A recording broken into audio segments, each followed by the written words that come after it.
If you like this podcast or the previous ones, please consider buying me a coffee at buymeacoffee.com/Frankie'sPod. It just goes to help fund the software and the hosting.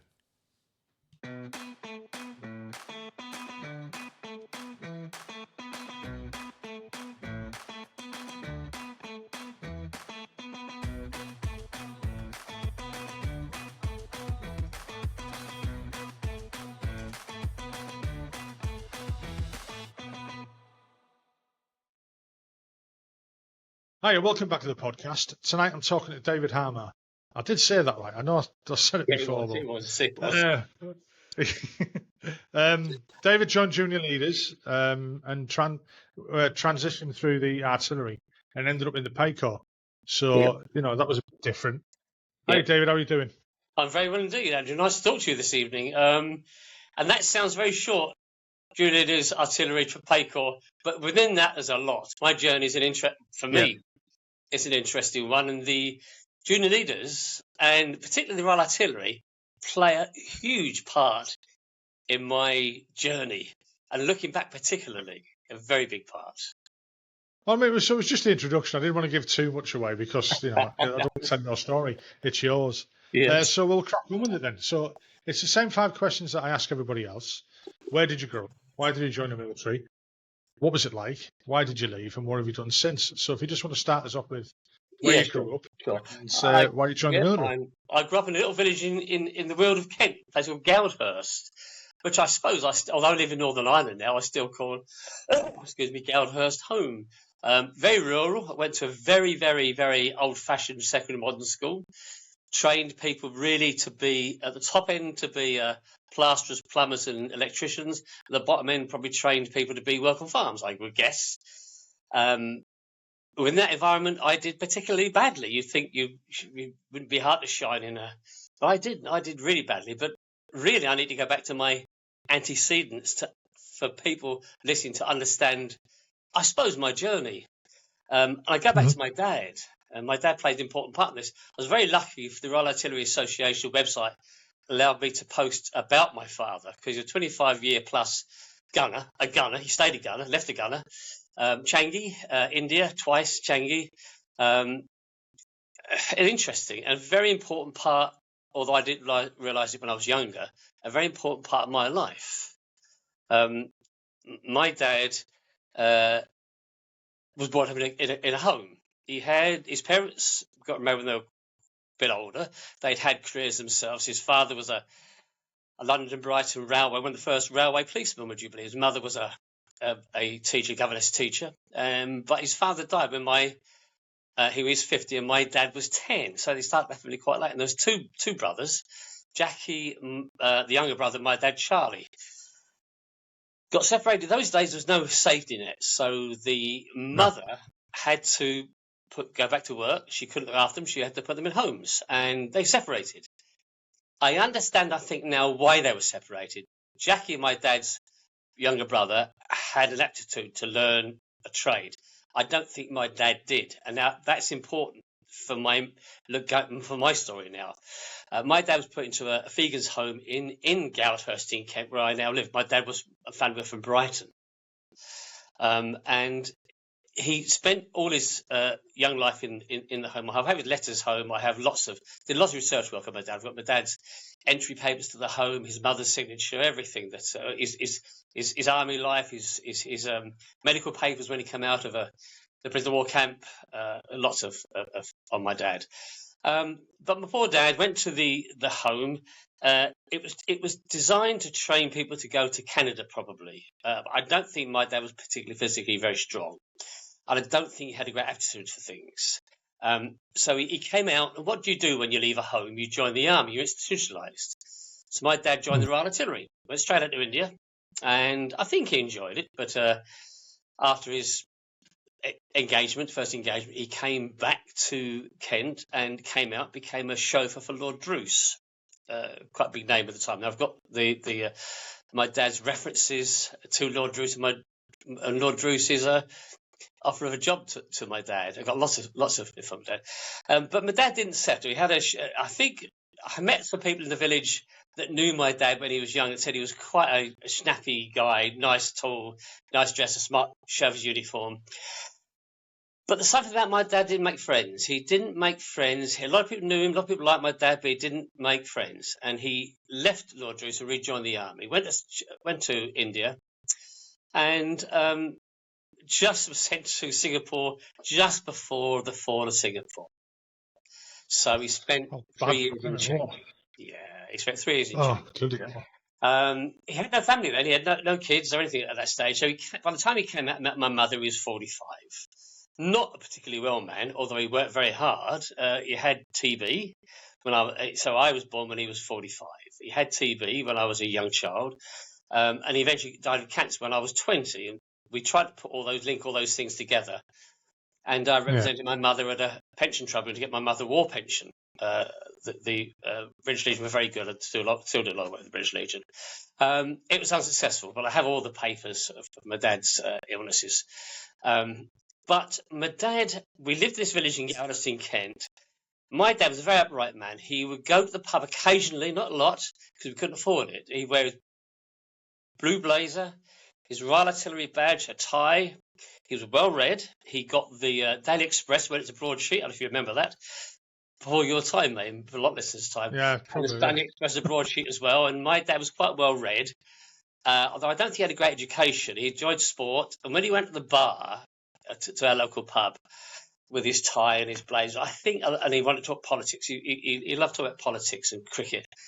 And I think the locals sniggered at my dad a little bit. Looking back, I think they did. I think he was not cut from the same cloth as the country guys that were to be in the pub. But that's by the by. But looking back, there was something not. He never made friends. He was a very, very popular guy. I don't recall my dad having friends from childhood, from his army days, any at all. But he wanted me to join the artillery. I was very, very poor at school. I didn't do well at all. I had two younger brothers, 2 years younger than me, twins. They did everything before I did. So obviously there was a bit of even my family thought there was something. I wasn't even a success in my family, as it were. Yeah. So confidence was quite low for me, to be honest. And I never really understood. I felt, looking back, I never really understood life. It's like traveling through life for me at the time was on a train in a tunnel with only glimpses of light outside. I really wasn't sure what the world was about. So when my dad said he wanted me to go in the artillery, I jumped in it because it's a lazy man. I didn't want the bother of trying to get a job. And of course, it didn't turn out like that because, junior leaders is not easy. It's not easy. It's not easy at all. I joined in 1965. I left in 67. I was there 2.25 years. I think I was probably the least successful junior leader ever passed through Bramcote. I sailed under the radar. I just scraped through. I only left with a gunnery, B3 gunnery, and my second level education, and that class 2 education. That's all I had. I could not get signals because I couldn't do Morse code. I now know I couldn't do Morse code because I have very poor motor skills through my autism, which I'm talking about later on. But I just couldn't get Morse code, so I hid from those things. And I had a great troop sergeant, a permanent staff troop sergeant called Paul Barlow, Sergeant Barlow, Baz, we call him Uncle Baz, who I think ended up to. And I did a post about him on the Junior Leaders website. He was terrific for me. It was a bit of a joke to some of the junior leaders, I think, because they thought he was a little bit army-barmy, but he did try to help me a lot. Unsuccessfully, but looking back, I became a corporate trainer for a lot of years. And I could identify some of the things from the stuff I did in my training that he tried to, the carrot and stick type thing, encouraging me. One morning, I went and prayed when boots were quite dirty, and he did the inspection. He praised me for my boots being lovely and clean. I couldn't understand it. I really couldn't. But I now know he was trying to give me a bit of encouragement. And he was a great guy. His efforts never succeeded, really. I couldn't sound. We all had to do boogling sounding. My motor skills didn't allow me, I didn't know at the time, to get my tongue lips in the right place to play the bugle. So that was a nightmare for me. So a lot of these things I dodged for 2 years, 2.25 years. So I did muster successfully and went into 2 Regiment. The one bit of success that I had in juniors was born out of failure, to be honest. I was sent on 2 RAT courses. You know what RAT courses are, Regiment Advanced Training courses. Yeah. One after the other. I got an E on both of them. I was really poor. But immediately after that, they sent me on an Army Out of Bounds School course in Telwyn. And because of something must have stuck on the RAT course, because I was really good on the Out of Bound course, and I got a C+. In fact, my instructor hadn't been quite so cocky, I'd have got a B. And ever since then, I've had a great love of hill walking, orienteering, climbing, that type of thing. So that obviously, so a little bit of motivation can change your life a lot. Yeah, it can. Yeah. So then I went to 2 Regiment. 2 Regiment, just come back from tours in the Far East, a couple of tours in the Far East and Germany. They've been abroad quite a bit. I think of Kuching when they come back to Tongfalai, Tywin. And so I went to North Wales, almost a day to get there. In fact, overnight if you left Kent a bit late. And I didn't really do very much there either. I did a lot of orienteering. We did the Cambrian marches, training. Most of my time doing that. I enjoyed it. It got me out of soldiering. But I did very little soldiering. I was an OP signaller. I was probably the worst OP signaller that the 5.3 battery BHQ ever had. I look back at Jack Rose, my Dusty Rose, my OP Lance Jack commander, and he must have tore his hair out of me. He was very kind to me. I didn't really, but I was pretty hopeless. And I've been there nearly 2 years, and we were training to go to the first tour. We've been warned we were going back to German Dortmund, Napier Barracks. We had 47s then, but I was in the BHQ troop on the OPs. But we were in Larzac doing IS training for our first tour of Northern Ireland. And the troop sergeant said to me, Harmar, Harmar, you're supposed to be in Croyce, Anglesey, yesterday. Why are you still here? No one told me. Anyway, apparently I'd been given a posting to go to the Blowpipe Trials Unit that was forming into Croyce in Anglesey to go to Short Brothers in Belfast to help carry out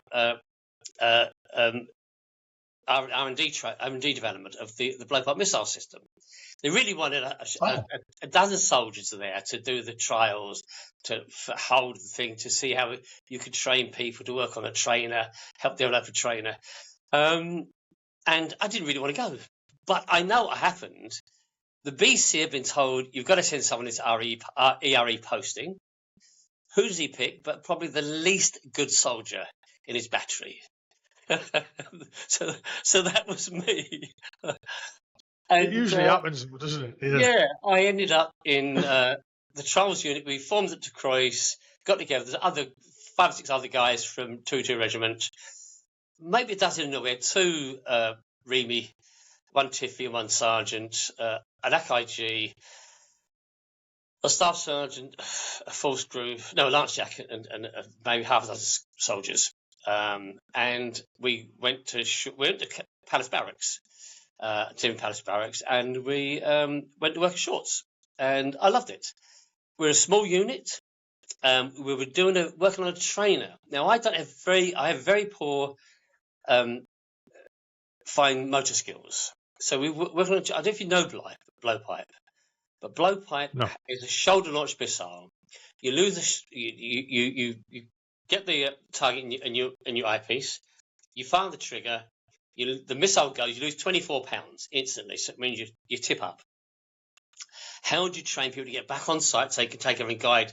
There's a guidance. It's a thumb guidance system. It's a self-guidance system. And so we spent a lot of time on a trainer, doing hours and hours and hours of training. And things you can do for hours and hours and hours, even though it's very short timescales, the engagements, I can be quite good at. And I was good at that. And I was chosen to be one of the aimers to actually fire the missiles. We had we just started to fire the missile system at Larkhill. I was in Belfast at the time. And so I was on a little bit of a pedestal because suddenly there's myself and a bombardier, a guy called Brian Doggett, a great guy.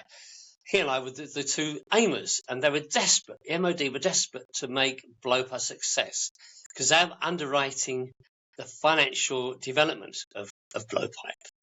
And it had to be. It was the first shoulder-launched, hand-guided missile system. The rest were heat-seeking before that.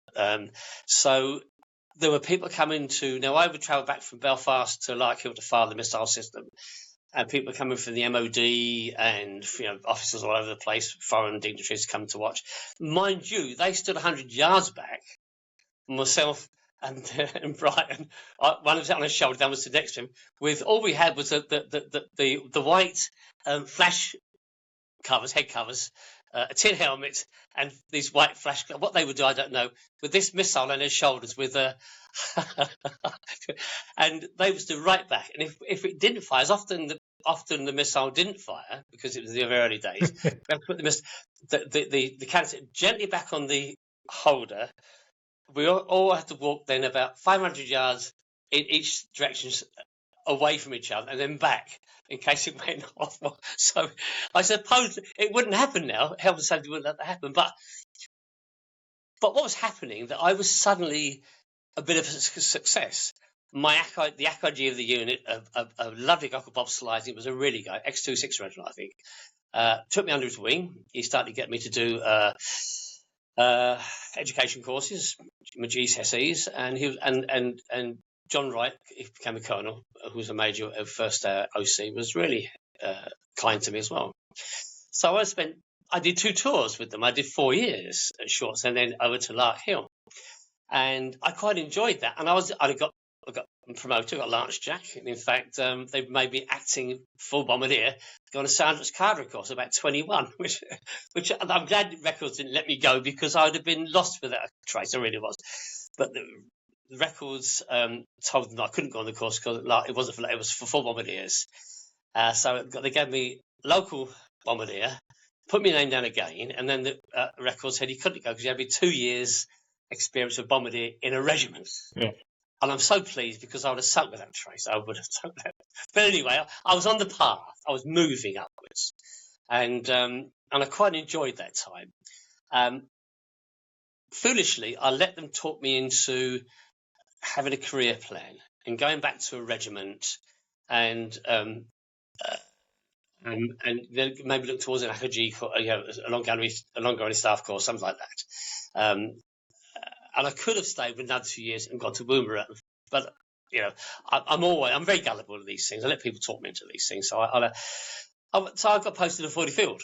I spoke with the guy from 40 Field, Lance Jack, and I suddenly found myself a limber gunner on an Abbott, in a regiment, in a troop, in a battery, in a regiment of guys I didn't know, doing something I didn't really understand, and needing to think quickly because you're on a gun, you do have to think quickly and move quickly. And of course, I don't have that ability.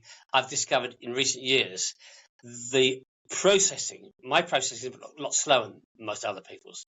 I know that now, but you put someone in semi authority position, not in charge of a gun number one, but the limber gunner, the Lance Jack and the gun.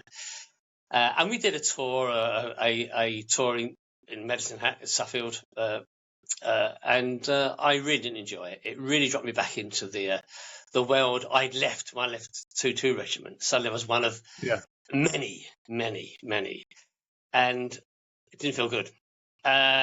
Thankfully, rescued again because in the time I was there at 40 Field, they were starting to form the actual Blowpipe troop that would take the Blowpipe missile system into action. They needed a full troop of 8, left and right section, a full troop of 8 detachments to do the field trials on it. And I was posted back to the Blowpipe troop itself. Immediately got my second, a substantive second, because there's a vacancy, and obviously the OC chap called Eric Dunlop I looked at my record, I thought, well, he'll fit the bill, and I got that. And we did a year attached to 12 Regiment and then 2-2 Regiment, Colonel Lindsay. Quite a good time because it was a bit like an OP. I was a crew commander. You had each blowpipe crew had 3 guys, a trailer, 10 missiles, and your aiming system. The reason you only had 10 missiles is because you're at the front end of the battle lines, and once you find 10 missiles, you probably were compromised. So there's no resupply system because once you're expendable. Yeah, you're expendable. So I had a year at that, and again I enjoyed it because I knew what I was doing. I didn't have to put in the position to have to think really quickly. I was very familiar with what we were doing. But I then began to think I was coming up for sort of those days. You had to sign off after. You had to sign off 18 months before your discharge. I was there for 9 years, so I was signing off at 7.5 years. So I was a full screw blowpipe crew commander. Possibilities going on, obviously, of going on. We had a couple of sergeants in charge of each section and a staff sergeant, guys posted to blowpipe troop because they were near the end of their life. And I thought to myself, I didn't want to be like them. You know, towards the end of my career, sergeant, staff sergeants, if I was going to go on, I wanted to do better than that. There was nothing I couldn't leave the army because I had no qualifications. There's no vacancies for blowpipe crew commanders in Civvy Street, unfortunately. not many, no. so I cast her, and that was, 24, I suppose, 25, 24, and I decided to transfer to the Pay Clerk. That's a big switch. Yeah, well, it was a big switch, especially at that age, because I wasn't the youngest. You know, guys join the Pay Clerk usually in their very early 20s to get the second tape because you immediately get full screw. But I was already a substantial full screw. But I needed to do something different if I was going to rescue my army career and carry on. Now, I have to say, at that point, I was very lucky because I discovered myself in blowpipe. That was a very important part of my life. And I look back and I could, going from a very unsuccessful junior soldier and an unsuccessful regular soldier in 2-2 Regiment to in blowpipe, where I was on the ferry or aircraft and explained to people what I did. And they thought, you must be clever to be picked for that. Because I wasn't. It was just I liked it and I could talk about it and it sounded good. And so that gave me confidence. You know, sometimes you just need that little bit of, I don't know if there's you in the past, where you feel that you get a bit of confidence. Something happens to you that's a success. And suddenly you feel you can do everything. You feel you can take on the world. And so I transferred the Pay Clerk. You were in a comfort zone as well, weren't you? Your own comfort zone. Absolutely. Yeah. Out in the comfort zone, I was very, very. But the world was alien to me. It was very difficult for me when I went to 40 Field, back to a regiment. Yeah. I was lost from being a big fish in a little pond to being a very, very small fish in a very big pond. Completely, and it started to dawn on me that I was a bit different than everybody else, but I wasn't quite sure why. Going back to my childhood, I'd been going to see a consultant quite often. When I asked my older brother, because my mother had died by then, why was it when I was about 10, 11 years old? I said, because you described having nerve problems. And I was on phenobarbitol as a child. So there were issues with a child. ADHD, we don't know what it was. So I'd gone through this journey to the end of my time with the artillery, and I transferred to the Pay Clerk. I went to Worthy Downward Transferring Course and enjoyed that. And again, you go into a small group of people. You know, pay team is the unit you've been in. A pay team at the most is about 5 or 6 people, including the pay officer. You look after your own group of soldiers, plus you do the corporate jobs like the serviceman's accounting for the officer's mess, sergeant's mess, that sort of thing. And I was PV'd because of my blowpipe time. And fortunately, at the end of the transferring course, I was posted at 9-6 in such that you had to be PV'd for site because it was part of GCHQ.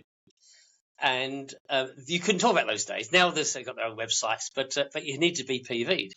So we're straight out there and spent 3 years at a place called Nicolayas, near Famagusta, 4 Mile Point. I got married. My wife actually got a job with the Sovereign Base area as a CPO clerk, and we had a whale of a time, really good time, because I was in a small team. I advised soldiers on their head. I had the intelligence corps, 3 squadron. I had the HQ squadron, some officers and senior ranks to advise on their pay. And people came to see me. I was seen as a bit of an expert on what I did, and I loved it. I enjoyed that very much indeed. Again, it's going back to finding where your comfort zone is, where you're comfortable. As long as I knew my regs, as long as I knew the pay systems, I didn't need to think quickly. It wasn't someone firing rifles at me or have to move here or move the guys there. I had clear ideas of what I had to do and what my responsibilities were, and I was well versed in the rules that I had to use to help guys advise on their pay. And I enjoyed that, and I did for 3 years there. I had planned only to do 3 or 4 years, take me up to my 12 years in my engagement. So I was posted then as a pay sergeant to CVHQ REOC at Deep Cut, the worst army camp probably in the UK. Deep Cut. Have you been there? You were at Clark's at one stage. No, probably. Horrible. The reputation of the place precedes it. We bought a house in Bristol, and so I lived in Sergeant's Mess and travelled up and down. And I signed off. They wanted me to stay not because I was particularly good, although I was conscientious, because the Pay Corps then were very, very short experienced senior NCOs. They've given me an independent posting to the 5 Field Ambulance Air Portable in Aldershot as a pay staff sergeant, independent pay staff sergeant. And I turned it down. I thought I just wanted to leave the army at the stage after, which was just come 13 years, I suppose, then. And I left and went to work as a technical sales rep for an American multinational called Armstrong World Industries, in their installation division, based in Bristol, and travelled around the West Country. My territory was very big. Go on, you're going to ask me a question. Yeah, I was going to say, how did you find the transition between leaving the military and getting into civilian street? I'll tell you the first thing that happened to me. I actually tried... Hang on. 2 secs.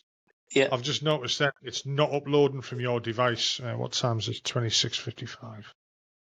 I mean, we'll carry on.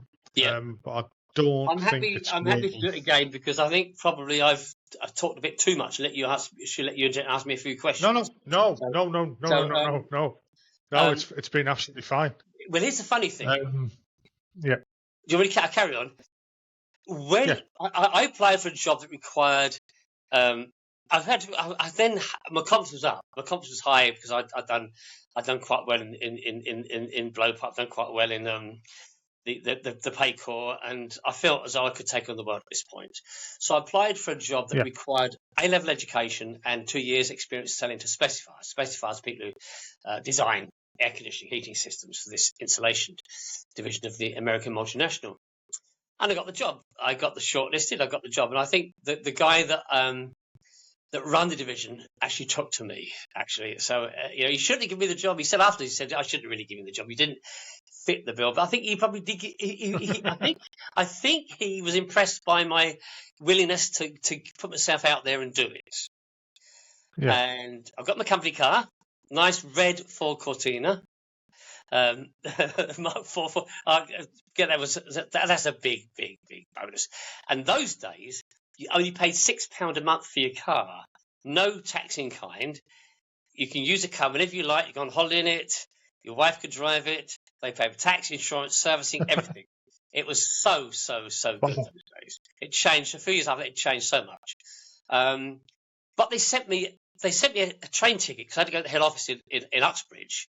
And they sent me a first-class travel ticket. That's my life, travelling on the railways, on railways. Yeah. Never get a first class. No. I crossed the Rubicon here, and then when I got there, and the divisional manager took me around the various departments, introduced me, and people said to me, "Well, what commission were you on?" And I have apparently told them I was a bit of an inverted snob those days.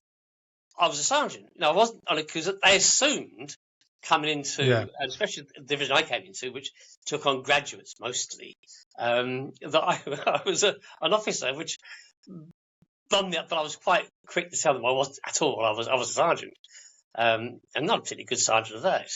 But I spent 2 years travelling a territory down to Land's End, up to Aberystwyth, and as far east as Bournemouth and Gloucestershire. So it's a big territory, small sales team, a very profitable division. Rarely did we met maybe once or twice a year.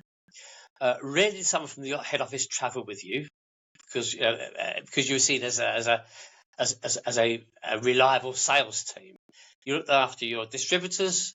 You saw architects, soldier engineers, got them to try and design in your installation system to their buildings, and then follow up the specification to the main contractor and hope to get that order back to your distributor. 2 years doing that, I was promoted to senior technical salesman. No technical in my life. But the things I didn't know, for example, when the technical guy travelled with me, as I often did, or when the training guy travelled to train some of our distributors, they would say to me, "Why do you hit the accelerator so hard and then take your foot off?" And I didn't know I was. And it started to occur to me that maybe I have this problem of fine motor skills. So, and I carried on. I then eventually came up for a training officer, head office. And I applied for it and got the job, training, running courses in salesmanship, team building, junior management courses. And there's a lot of this is bullshit because there's how it comes to managing everybody. I've been sergeant in a pay team. I didn't manage anybody then at all. And suddenly I was running a management, a week-long residential management training course for accountants, production engineers, all the guys from we had 2 or 3 factories in England. We had 2 or 3 distribution centres. We had the whole paraphernalia of management types that you have in a company like that. So how much of your military training did you put into that? Or did you not? The first thing I did, and I realised from my army days, and it's a terrible thing to say, because I don't swear very much, you probably discovered for an ex-soldier, is that bullshit does baffle brains. Yeah. If you give people the impression you can do something, they will believe you, and if they take a shot at you, they want to believe you. And even if the evidence shows them otherwise, they will still try to. They will still believe in you and try. And that's what happened to me. I think I wasn't a particularly good salesman. I don't think I was, but I got promoted, and I got to senior technical, and then to a training officer. And as a training officer, the first course I ran, I helped my boss. There's only 2 of us in the training team at this very, very large multinational, American-owned multinational. Was a residential management training course at a hotel. We take hotel in Devon. Very nice. It was the days when corporate expenses were, everybody used them really, I suppose. And particularly perks of the job. Yeah, the training department was. I don't know if people know the industry those days. The training department, most companies at that size had training departments because they got a rebate on their industry levy. All these big companies paid a levy to the industry they were in, and they got a rebate. If they had a training department, they got a rebate on that levy. So there's quite a bit of expenses allowed for the training department. So we take this lovely hotel in head, and we take. Now, my boss said to me, "What? We're doing things on management skills, all sorts of self-limited prophecy, all these types of things, and communication." He said, "What do you want to do first?" He said, "You got the first session. It's communication. You take that." So I said, "Okay, I'll do that." The night before at the hotel, I could have run away. I really didn't want to do it the following day. I felt I'm completely out of my depth. I've put myself in a position I don't want to be in. All these guys are going to be looking at me as about a dozen guys, all bright guys, mostly graduates, all professionals, either accountants or production engineers, whatever they were, from different parts of the company, sales managers. And so I started by saying to them all, "Look, guys, you come from different parts of the company. We're going to talk about communications. can you give me some instances where you work, you're all different parts of the company, where communications problems have cost us money? I shut my mouth. For an hour of the session, they all went, yes, I can, I can. All I did at the end of the session was check the flip chart, say, okay, what do we learn? And I put some bullet points. They shout out the bottom, I put them down. I thought, this training luck is easy. And I think, I learned a lot of that from the army. I think I learned a lot of that because someone said to me, you're good at this, aren't you? Where did you learn all this? I said, well, in the army. And I learned it without knowing I was learning it, I suppose. But something was starting to, a pattern was emerging. I enjoyed Blowpipe either with a few people or on my own. I enjoyed being the pay team when I worked on my own when a very, very small group. I enjoyed being a salesman on my own. I was in a small team, a training team, myself and my boss, on my own, working on my own. And I think I was starting to dawn on me that was my that was what I was good at. I didn't work well with other people. Yeah. Isn't it funny? Because in the army, it's all about teamwork and comradeship and scratch each other's back and looking out for your mates and your mate looking out for you. So I started to wonder why that was. Why I didn't make friends. I had no friends from my army days. Well, one friend. No friends from school. So it's a bit of my father's life repeating itself a little bit. That's what I was thinking there then, yeah. Yeah, absolutely. You're so right. You're so right. So I did 2 years. They moved me up to London. And, it's not you get in the army, you get the disturbance allowance with 90 quid it used to be in my day, I think, and a fair frame of phone boxes. With the company, you get the company lawyers do your conveyancing. You buy a house, you're allowed to a house commensurate to similar to your house, but in a higher expensive area, they pay the difference in mortgage. Someone comes to pack all your boxes. You're allowed to paid 2 or 3 weekends to go and look for a house. It's so different in the army. It's so different. And then I did a lot of work for our floor division. We had a floor division that made rotovinyl sheet flooring. Everybody's seen it on kitchen floors and floor tiles. We had a factory in Team Valley, Gateshead. I'm sure you know it, and a factory in Teesside. A brand new factory in Teesside, actually. And the American guy flooring, the European flooring director, who I got to know through my training, he liked me. Again, it's people liking you. It's people not because you're good at what you do, but it's people thinking. Yeah, absolutely. And he got me to transfer over to become a European customer service manager for his division, his floor division, based in the factory up at Teesside. So I moved to Darlington, and I moved up there. I had 2 daughters by then, and I enjoyed that to a degree. Eventually, they transferred more things to me because if you take on more, if you showed willing, people would pile things onto you, and they did. Yeah. So I took on the cub service role for the tile factory as well at Team Valley. I took on the responsibility for the sales office we had in a Munster factory in Germany because I was a European. Mine was a European-wide job at that time. I was traveling a lot. And the requirement for my job was we want to be close to our customers. So the customer service manager had to be with the customers at least 30% of his time. That was part of my job description. So I was traveling a lot. We had customers from Norway down to the bottom of Italy.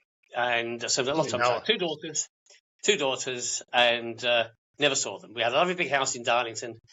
By then I had a nice Scorpio, the Granada estate, the hatchback estate, a very nice car. I was living a good life. But there's a saying in corporate, you may have heard it. A lot of people have heard this. The Peter Principle kicks in. Have you heard of the Peter Principle? No, I haven't, no. Right. The Peter Principle is well known in corporate circles. It says everybody bar a few, and there's 2 different reasons for this. Everybody bar a few gets promoted to the point of incompetence. It's the job you do that gets you promoted to the next job up. But the job you do doesn't mean you're going to be good at the next job up. So at some point, that's going to stop. You know, if you get a salesman and he's promoted to a sales manager because he's good at salesman, it doesn't mean he's a good sales manager. You know, so and that hit me. So I found myself traveling, running fast. A lot of my peers in management, my management level, were graduate, quick brains, good thinkers, could absorb information. I sat in meetings with some of these guys, and I could see them absorb information, regurgitate it, understand it. And I thought to myself, I sat with my mouth open with some of these guys. I couldn't do that. So I found myself working harder and harder and harder to stay with these guys. And although I was in the corporate, all big companies have a succession plan because of, you know, not just because of following on for promotions, but also because in case someone drops dead at the upper levels of organisation, you've got to have a plan that slots people, so people are trained to be in the other jobs. And I was in that plan. We call it getting hit by the bus. Yeah. But I knew I probably couldn't get beyond that point. The Peter Principle kicked in for me. There's two reasons the Peter Principle doesn't affect you. One is you're really, really high flyer, and you're going to become a prime minister, or you're going to become, you know, chief exec, or whatever it is, and that doesn't apply. Or two, you're self-aware enough to know that the next job up is too much for you. You're staying where you are. You know, my wife always said to me, "Why didn't you stay as a salesman in Bristol? We had a great life, you had a good car." But you know, it's easy to say that. And I didn't know. I felt that I was working harder than everybody else just to get the same results everybody else was getting. And with two young kids and a marriage starting to get on the rocks because of nice house and nice life, and but it wasn't very satisfying. Never home. Yeah, and I was in charge of quite a lot of people. I didn't mind that. I found that if I wasn't working on my own, if I was in charge of people, I was all right. I didn't make friends with my my staff. I don't know if you're going back. Do you remember the Gordon British Empire type of? I was more of a Gordon British manager than I was of a David Brent type manager. You know what I mean? Slightly pompous. Yeah. I never made friends with my staff. I was always, you know. So I was still not making friends. I was still, And long as my daughter said to me, "Dad, you're okay with people if you're in charge of them." And I think if you're in charge, there's no surprises. You have control of everything. If you're not in charge, you don't have control. And that's why I found myself being, if I wasn't in charge of things, a little bit unsure of the world. But it was becoming clear, though, what was becoming clear, that I had no friends. I never had any friends. I did have acquaintances. I did play golf with the odd person. I did go to the pub. You know, we did a lot of corporate entertaining. Yeah. But it was still clear that I was never making friends. I had one friend from 2-2 Regiment way back that we'd stayed friends, only because we never saw each other. We wrote to each other. And if we saw each other, I think either I'd fall out with him or he'd fall out with me. So life was very unsatisfactory. My marriage was falling apart. I wasn't seeing my two daughters. One daughter was 10 and one daughter was 4, I think it was. And I was traveling such a lot. So I gave the company, well, my wife was from Belfast, and she said, "Look, I want to go home. This is not a satisfying life for me, for the girls. Although we have a good life, it's difficult for us all." She said, "You can either come with us or stay here." So I gave the company a year's notice.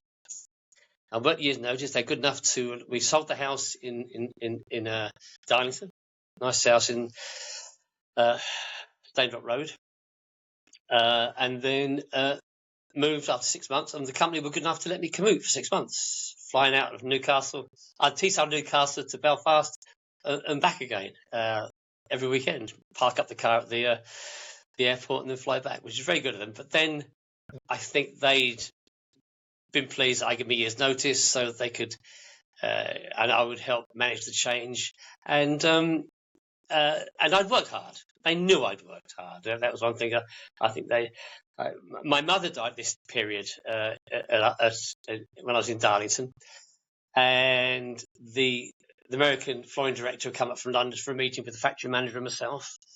The day after my mother had died, my mother died that evening. My brother-in-law phoned me and said, "Mum's just passed away." She hadn't been ill; she had a massive heart attack.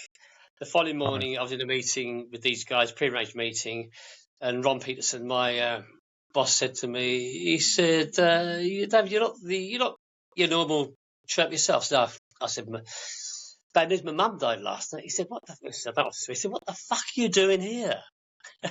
Go home." I never thought about going down to Kent. I just thought my job is the job. So there's a lack of awareness of what's important in life as well. Yeah. Coming into me. So I worked the notice. I went over to Northern Ireland. We bought a house in Hollywood. If you've done tours in Northern Ireland, you'll know Hollywood. I now live in Helens Bay, which is between Hollywood and Bangor. And got a job So moving to Northern Ireland, did you not feel of any, any threats to the military? No, 91, 92. I got my GSM. I'd never been on the streets in Northern Ireland. Right. Never been on the streets in Northern Ireland.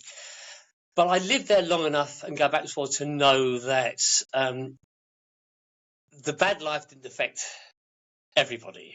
If you lived in a reasonably middle class area, you're pretty well protected. Yeah, if you lived in West Belfast, either side of West Belfast, or Pomeroy or something like that, or parts of Derry, then you're affected by. But a lot of people weren't affected by the Troubles. I was also slightly protected as well because I went to manage a builders merchant, JP Corrie. I got a job with them as a general manager for one of their subsidiaries, and I found out my family. I found out with everybody at some stage. When my mother died, I found out my family. I didn't speak to them for 7 years. They didn't even know I'd moved to Ireland. They didn't know I left Armstrong and moved to Ireland. And one of my younger brothers decided to come and look for me. In those days, this is going back to the early 90s, he's got a nice big house in Tunbridge Wells. But those days, he wore studs in his ears and he had bother. He was a nice guy. His looks belied his pleasantness, I suppose. And he just said to his other brother and my older brother and two sisters, "I'm going to go and find Dusty," because they still call me Dusty. So my older brother phoned Armstrong to see where I was, and they said, "Oh, he's left. He's got moved back to Ireland." They knew that I had been in Hollywood. They knew I was familiar with Hollywood. So Chris, my brother, got the flight over to Belfast. Stayed in a hotel in Belfast. I went to Hollywood. Do you know Hollywood? Palace Barracks nearby. No. It's a garrison town, really. Hollywood. Yeah. Everyone knows the soldiers there. And first thing he did, he went to the paper shop to map of the area. The first thing they did when he got to the shop was phone the police. This guy, looking a bit rough, was buying a map of the area, asking about soldiers, ex-soldiers. The police picked him up, took him back to his hotel in Belfast, said, "Look, you best let us know when you're leaving, but don't do what you're doing because it's not the best thing to do." And Special Branch interviewed him when he got on the flight back home again. Bloody hell. Police came to see us. Now, by this time, I'd left JP Corrie, and my wife now had her own little business in Belfast, and knew a couple of policemen. And a couple of policemen come to talk to my wife in the shop she had, asking her about her husband's relatives. After that, when we got friends with my younger brother, who made this expedition, we put two and two together and realised the police knew who he was looking for, but wasn't going to tell him where I was because they just were not sure. They just could not be sure. You don't take risks in those days. So we were affected a little bit by the Troubles. But I enjoyed my job. I enjoyed working on my own. We had our own business. And I then retired. I went to another company as general manager. I retired in my late 50s. My youngest daughter got married and started to have children. My oldest daughter, my youngest daughter, suddenly decided she was diagnosed with dyspraxia. If familiar, it's similar to autism. Suddenly got me thinking. I then had a granddaughter. My eldest daughter had a daughter who was diagnosed very early with autism. And my granddaughter with autism was very like I was at primary school. Very, very like I was. She was other end of it. She was interested in things I was interested in, but was very like me.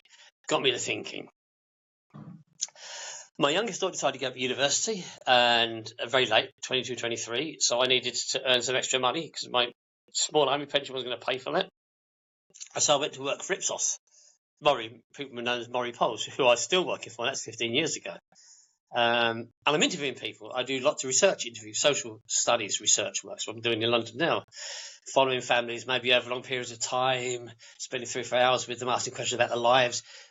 But you're working on your own, completely on your own, totally on your own. You don't meet the other.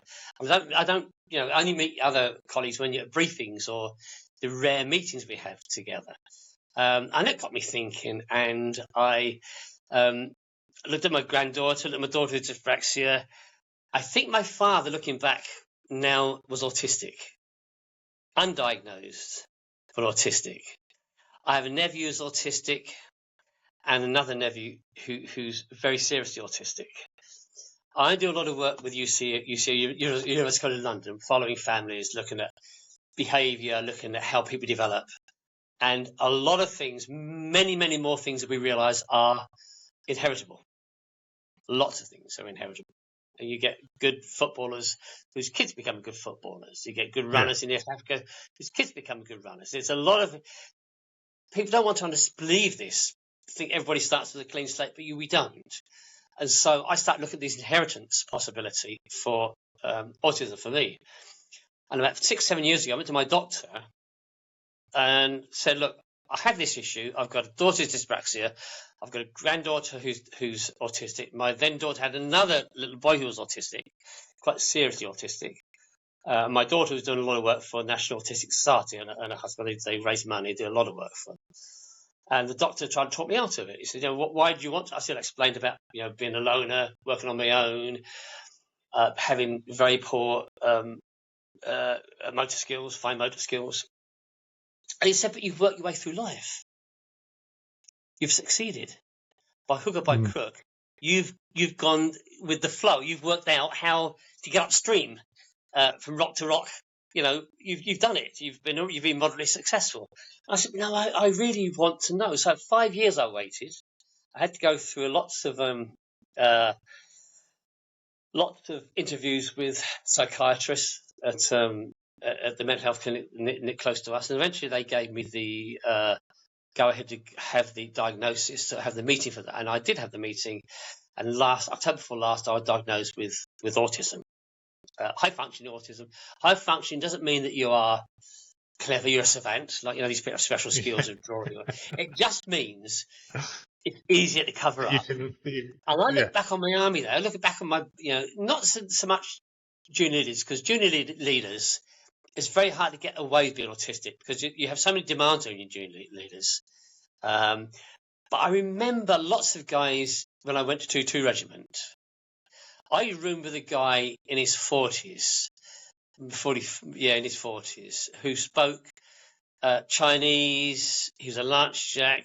He's regarded in the unit as being a very clever guy, but only ever Lance Jack. But he was a loner. And there was lots of people in the army like that. There's lots of people who have what we now call neurodiversity. And the army is a good place to hide because you are protected. Your structure. My dad was in the army for over 25 years. He started as a gunner. He left as a gunner. And he's very happy in the army. And I realise now his problem started when he left the army. And I spent a short time in Woolwich, waiting for transfer in. And I met a lot of guys that would come out of the army, single bombardiers, lance bombardiers, that had their own little bunks, that were scared stiff of leaving the army after 22, 25, 30 years. Yeah. Because they had that crutch of an organisation that looked after them. So, although, there's lots of criticism about the army, the services generally, I think it does a pretty good job. What it needs to do is learn, and it maybe does now because I've been out of it a long time, is maybe learn to recognise where it has neurodiverse people. It obviously found me work by accident that helped me be a success, a good success, much more of a success than probably I could imagine myself being. And that really happened in the artillery through Blowpipe, really. And so I was very lucky. I was very, very, very lucky looking back. And I think there's lots of folks in the services. You may have met some yourself that are odd, you say square pegs, a bit odd. Yeah, met quite a few. Bit quiet, yeah. And that's the Army's. The Army can be a good place. I've got a good friend, probably like the closest friend. I won't mention his name. I know he wouldn't mind me mentioning his name, to be honest. Yeah. But since he left the military, he went on to study something else. Again, I don't want to say too much because it'll identify him. No. But because he had to do a lot more learning where he's going to, what he's about to, or what he's doing at the moment. He sat some tests, and not only was he dyslexic, but they identified him with adult learning difficulties. And just saying that to a lot of people they'd recoil. They'd think, "Oh my God, he's thick," or "There's something wrong with him," or whatever. Yeah. And nothing wrong with him. Nothing wrong with him at all. And he's flying along. I'm so proud of him. I'm shocked by how good he's doing, really. Yeah. But that was hidden in the military. As a child, I think when we go forward past to now, I might have been identified as having some learning difficulties. Even now, I can't pronounce some words. My tongue gets. It's this fine motor skills. I can't get my tongue around some words when I mispronounce. So I would have done. I get that a lot. We all can find. The reason I want to do this is that we can all find a place. We can all find a way through life if we give them the chance. And you're right. I said we gave me my chance without a shadow of a doubt. I think I did. And funny enough, a few years ago, you mentioned Desert Storm. After the second Desert Storm, I volunteered and did about 3 years as I have no friends. I have two friends from the Army now that they've made friends with me on Facebook. We've found each other in the years, but we stay friends because they don't live anywhere near me. And that's great. That's great because I don't keep friends. I get fed up and they get fed up with me. We irritate each other. But it's those things. Looking back, now I did 3 years as a SAFA caseworker volunteer. Wow. I had no need to. I've been to one 5-3 battery reunion. I hated it. I can't imagine going back to it and talking the same over and over again. My life was so different to guys, a lot of the guys, and I would never go back to one again. So I had no yearning to go back to the Army life or to rekindle. But I wanted to give something back, so I did 3 years as a SAFA caseworker, and I really enjoyed it. And I'll come over to London to the SAF headquarters for courses at the Union Jack Club, which I still do. I stay occasionally in London. And I enjoyed that. That gave me a chance to give a little bit back to the Army. I bet that was quite tough, was it? What's that? I said, I bet that was quite tough being a SAF caseworker. Because they don't do easy jobs. Not really, because the people we're going to meet people that need help. Yeah. And because you're someone, if you're not someone in authority in their eyes, you're someone who can find help for them. And I'm not saying it didn't make me feel superior at all. But it made me feel that I was helping people that maybe would have been like me. I hadn't found the way I'd found, and had difficulties after leaving the services. So I think I was giving something back in the way I could to help people that maybe were like me, but hadn't been so lucky as me. Does that make sense? That makes perfect sense, yeah. It makes perfect sense. I mean, I wouldn't say it's the same as what I'm doing here, but I can see similarities that I'm not liking the idea. There's quite a few things you've said that, remember we were talking about before, and I had a tick box. Yes. I'm going, Yeah. I'm doing that at the moment. I'm thinking, Yeah. you know, and like you say, you do see a lot of people in the military, and who you can look at now later, Oh, yeah. and understand and think, maybe, you know, they had issues, you know. And Yeah. as I found through doing these podcasts and talking to people, Yeah. there's a lot of people who were in the military who had lots of issues that they never spoke about. And some of these issues that happened a long time before they were in the military and have carried it on through, you know. And there's a lot of, and again, not just the military, but in life in general. Yeah. You know, people got, you know, they've got cupboards with the ghosts in. And I'm hoping that doing this type of thing helps people to come and either empathise with people who will come on the podcast and talk about it, or have the ability to come on and talk about it themselves. Because I've found that talking is one of the best medicines that can happen. Absolutely. Through my own journey. Yeah. But I've enjoyed this. It's allowed me to get a few things off my chest, I suppose. It's a journey, life's a journey. And I said to you before, I use the analogy of a train with darkened out windows, seeing glimpses of light as you go into the train. Plato,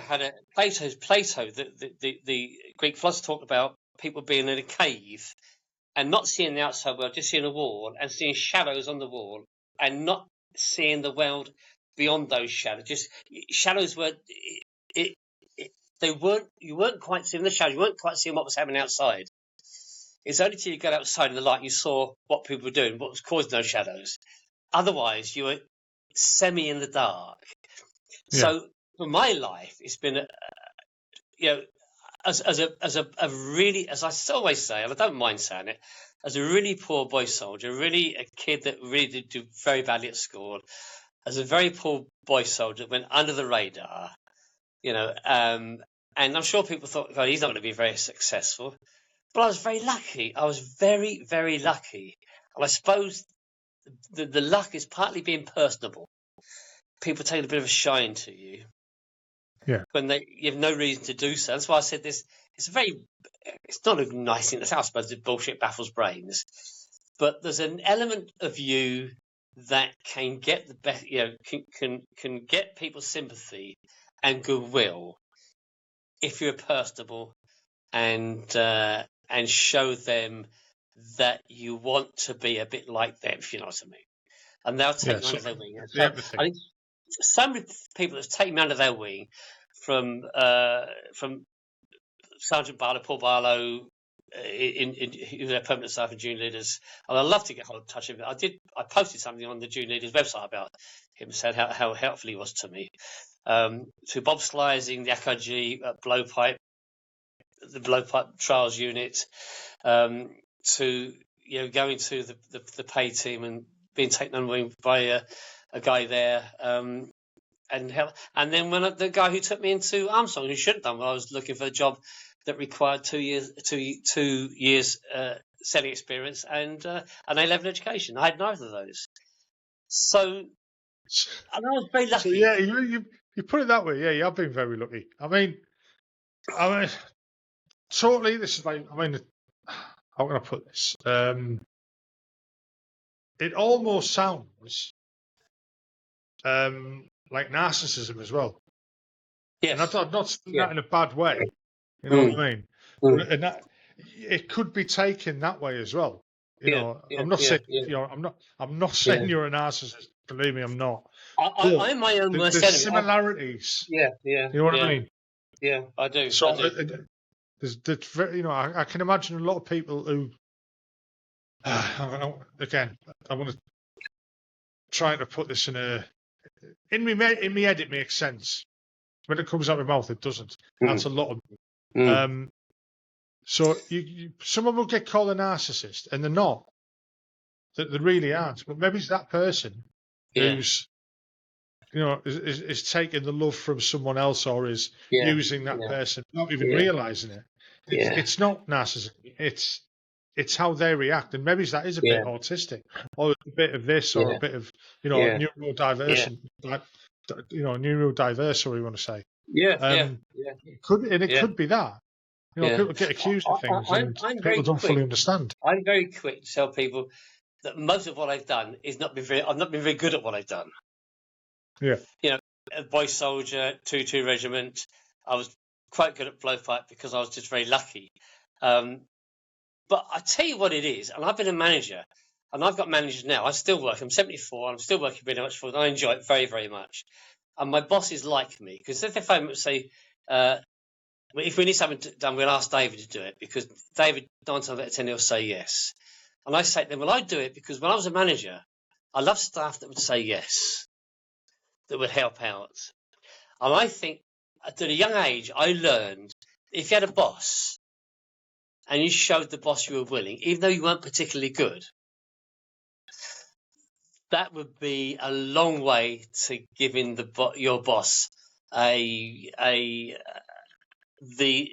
want to help push you on a bit. Yeah. Jimmy, that you're not compliant, but you'll help out. You're a helpful sort of guy. He'll rather say yes than no. If you can do it, he'll try and do it for us. If he doesn't succeed, he'll try. I've heard people say there's two types of people in the world. There's those who will find a way to get things done, and there's those that will find a way not to get things done because they don't want to do it, or they can't be asked, basically. And it comes into that category as well. So there's a middle one though, Andrew, and that's those that will try to get it done for you, and you always appreciate those. You appreciate the guys that can get it done and will do it. That's great. Yeah. But you'd also appreciate sometimes a bit more those that don't have the ability that will try and do it for you. They may not get it done, but they'll try and do it for you. They'll try and do it for you. But a postscript to this, talking about this autism thing, I can't watch some others do have them. Could never watch it right from the beginning. Because I now understand, I had an empathy with the Michael Crawford character. Because he was autistic. Right. So often I start things that end up like him. I never got that. I'm clumsy. I make bad decisions just like he does. And although even a long time before I knew I was autistic, I couldn't watch it. I just felt so uncomfortable. And I think I had the empathy with him because I shared the same, the character. You know the character. I know the character. And I would never have thought of it that way until you mentioned it. It's really. But when you think about it, I mean, I don't. I wouldn't have thought the writers would have understood it that way. No, the character. So only from my personal point of view. Yeah, no, but I get it. I understand where you're coming from. I understand what you're saying. When you do look back and think about it, it kind of makes sense. It really does. Yeah. Maybe it's not to anyone who hasn't watched it, but a very funny program. A lovable character. To me, it never was. Because the things he does, each time he does do something and it gets worse and worse and worse, he'll make a wrong decision. I would do that often. Often I would do that. Clumsy as anything. I'd drop things. And then now why? I have those very poor motor skills. Yeah. When I'm interviewing people, I interview on a computer a lot. And people say to me, why are you hitting the key so hard? Now I know. I didn't know I was, but now I understand it because my son says, David, don't hit the keys hard. You'll break it. I can't. I can't stop that. It's just the way I don't have those fine. And the brain doesn't process as quickly as other people's brains do. That's why you go into jobs. You'll find in the army, a lot of people that you think might be autistic end up in places like School of Artillery, Woolwich, establishments. They can find a niche. Yeah. A Benny Storman, in the Archivist stores, somewhere they'll do a job for a long time. They can find a niche. And that's what probably would have happened. It happened to my dad. My dad was a driver at the Rayleigh, the artillery gun site at Rayleigh, and he loved that job. He didn't want to get promoted, and he was comfortable. And you get a lot of people in the army do 22, 24, 25, 30 years in a little backwater. Yeah, in their own little comfort zone. Yes. Yeah, Doing a good job. What they do. I kind of ended up doing that as well. Oh dear. Again, I'm ticking too many boxes here. Yeah. How's that been for you? I mean, any question It's you want been to ask great. me? It's been great. Again, like I said before, this is your story. You know, Yeah. I'll jump in when I've got things to add to it, and Yeah. I'm really, Yeah. you've put me well out of my comfort zone. You know what Yeah. I mean? It's like I'm sat listening and understanding and taking it in and digesting it.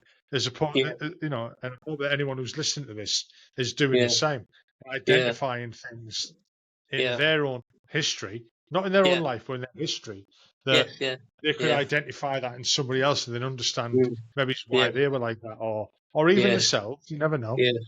But it's been great listening to your story. I mean, what's your plans for the future? Just carry on doing what you're doing with Ipsos at the moment.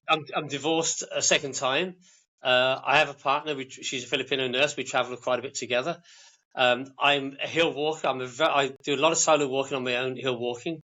I swim all year round in the St. Helens Bay. I'm a bit of a runner. I do a 5K a couple of times a week. I'll carry on working as long as I possibly can, partly because when I was a child, because I didn't try things, because I was so worried, felt such an inferiority complex that I had no confidence. I didn't try things. I was regarded as lazy.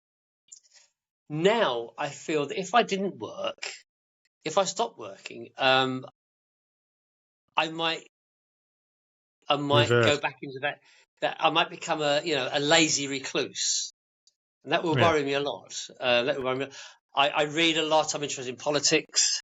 I like to travel. I like my job. I'm 74. Yeah. I work full time when they've got work for me to do, and I enjoy that. I really enjoy that. And I enjoy the travel. I travel all over the UK, most south of England, London. I stay at the Union Jack Club quite often, which I quite enjoy doing. Going back just a little bit. So, when you were diagnosed with autism, was there any treatments or anything like that they offered you, or is it just?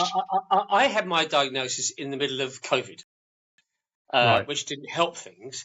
They arranged for me to have 3 post-diagnosis meetings with other adults who were diagnosed later in life, and we had those meetings online. And they all said the same thing as me. They went to their doctor because they had worries about the behaviour, the way they some were successful, some were unsuccessful, but they all had issues in life, loners or clumsiness or things that they felt weren't quite right. Their doctors, all of them, the doctors tried to talk them out of going any further for a diagnosis, but they all insisted, and they're all glad they did. They said, like me, it can't change anything. No. But it can help you understand yourself and your antecedents, because it helps me understand my dad now. Yeah. I was a bit embarrassed about my dad being a gunner for 25 years. Now I understand it. He died when I was 10. I haven't got a chance to talk to him. Your journey there of self-discovery almost is just that. It's a journey of self-discovery. It really with the outcome. It's a dawning. It's a slow dawning of this thing that was officially given when I got the diagnosis. But it dawned on me, the loner. I once said to my wife after we split up, we married 34 years, I think I'm a bit of a loner. She said to me, David, you're a loner all our life. It hurt me a lot, but I think I knew what she meant. That you're hard. Yeah. It's hard to get close to people with neurodiversity. Yeah, you had to live it, and you had to get close to it. Yeah. My granddaughter who's autistic is at university now. She's doing journalism. She has a very strange trait, some very, very strange traits. She's very like me. She loves Shakespeare. We go to Shakespeare together. She loves classical. She also does rock music, and she loves anime, odd things. She has odd anime is a Japanese cartoon. She has odd. But we're very, very like. Now, my daughter says of my granddaughter Faith is now 9. I said, She said, I'm sure that if we had a poison in the house and we all died, except Faith in a room, the poison didn't get into Faith's room, Faith would come out of her bedroom, step over everybody to go to the fridge and get something to eat, because she feels that Faith doesn't have that connection with the family. I now don't have that connection with my family. Even my family, I don't have a strong connection with. That's why I go away for 7 years, not speak to anybody. We lack empathy, autistic people. We lack the ability to see other people's point of view. We lack the ability to connect with people particularly well. My job's interviewing, and I can be interviewing for half an hour up to 3 hours, depending on what sort of work I'm doing. And I love it. And people connect with me because I'm with them a short time. And I have you heard about on the other podcast, we always have scripts because the researcher needs to know certain information from the people we're interviewing. Yeah. So we have to stick to the script. We have to get the information. But within that, the ability of the interviewer is to make friends with the people between the questions. And I'm good at that. And I've interviewed lots of people that have said to me, especially where I live in Bangor, Headers Bay, oh, crikey, let's meet up afterwards. You know, you're a nice guy. They met me in Tesco's. And I don't want to, because once I close the door... Like, no! Yeah. I interviewed a guy in Bristol. I always remember this guy. He was a retired architect, nice guy. His wife was French. I was talking about architecture. I knew of Maxwell Hutchinson because when I was a general manager, he was the chair of RIBA, the Royal Institute of Architects. And I was talking to him about Maxwell Hutchinson, and then his wife was French. I was talking to her about Jacques Brel, who I'm quite keen on, the French singer's dead now, singer-songwriter. Chanteur, they call them. And he said, as I left him, he said to me, he said, "Oh, you're an interesting guy." He said, "You're well read." I said, "Look, you've known me for half an hour." I said, "You think that? If you know me for an hour, you think I was a bloody imposter, and you probably couldn't wait to see the back of me." I said, there's something about this neurodiversity.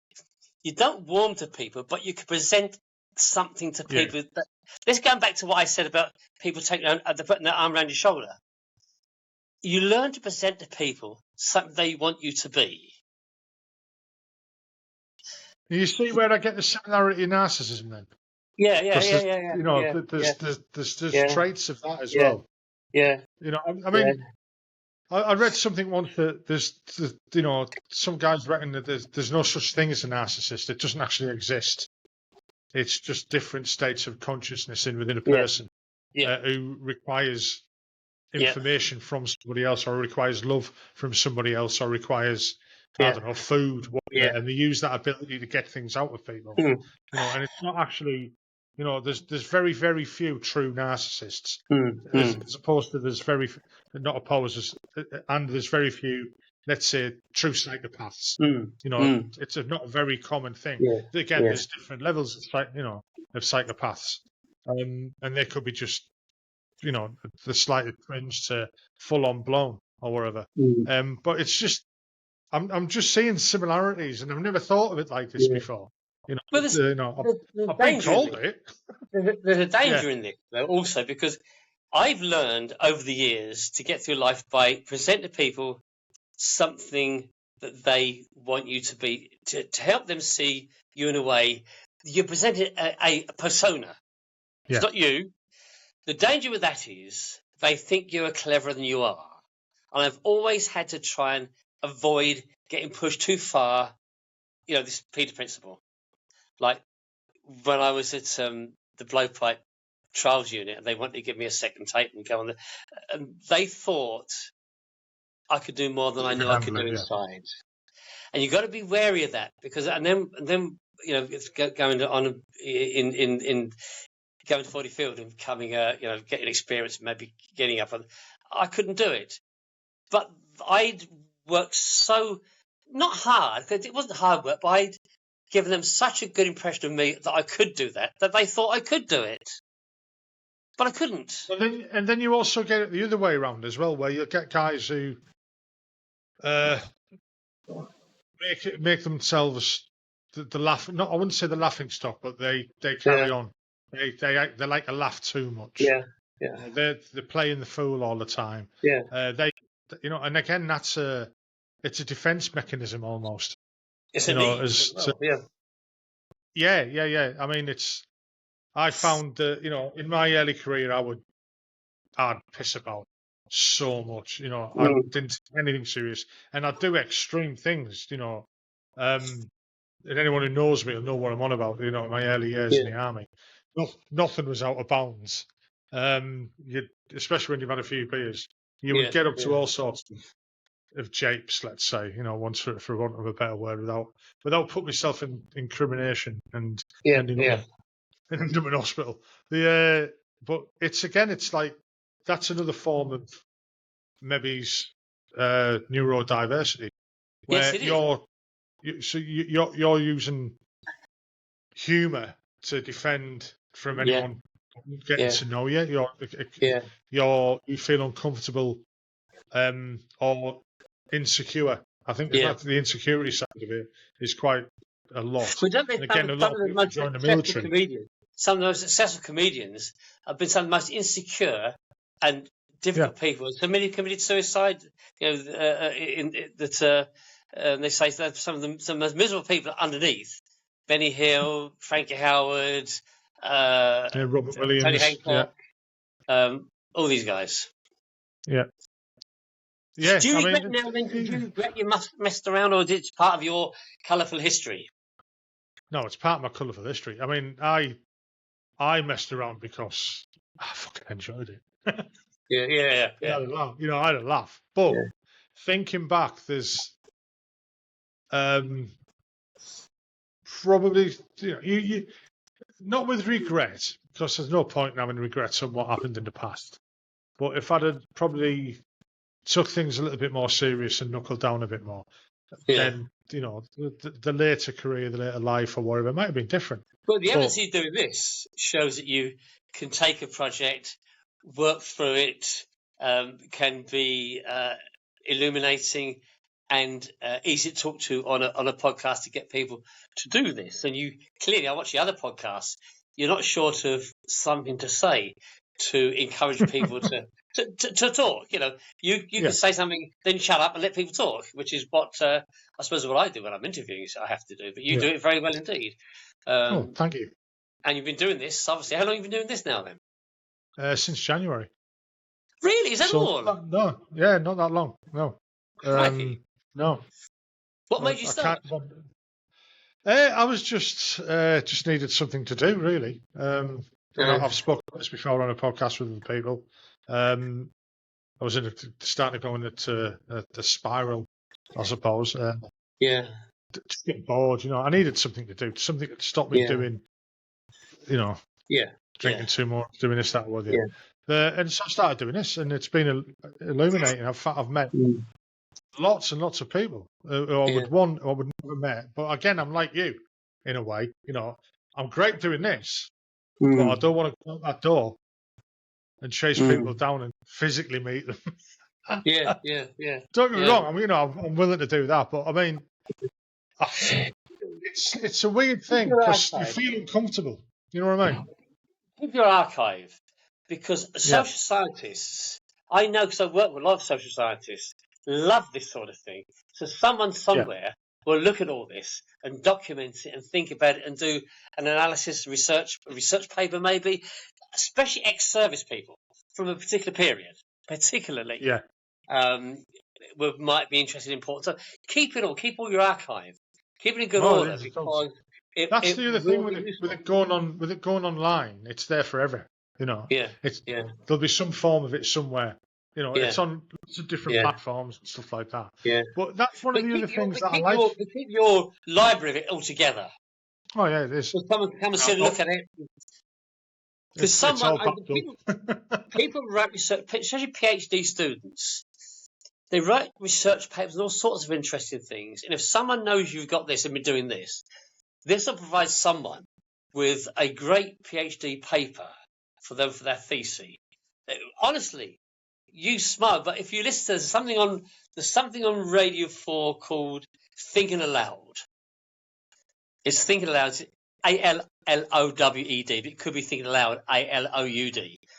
Yeah. And the guy, he's a social scientist from the Open University, very, very well-known social scientist. And he interviews people who have produced academic papers, often PhD students. And there are things they produce very similar to this. You'd be surprised. Someone somewhere will do a thesis on a PhD. Maybe someone that's come out of the army that's doing a PhD would do something like this. It could be really valuable. So keep it all together. Yeah, you never know. I will do. Well, I think we'll come to the end of it now. It's been illuminating. It's been entertaining. Yeah. No, honestly, again, thanks for coming on. Like I said to everybody, if it wasn't for yourselves volunteering to do this, I know I chased you and stuff like that, but it's well, I feel I'm unloaded. I feel I'm unloaded. It's good, isn't it? It's good. I'll sleep well tonight. Well, again, like I said, thanks for coming on. It's been interesting. It has not just the military side of it, but it's given me a bit of a more understanding of neurodiversity. Well. That's okay.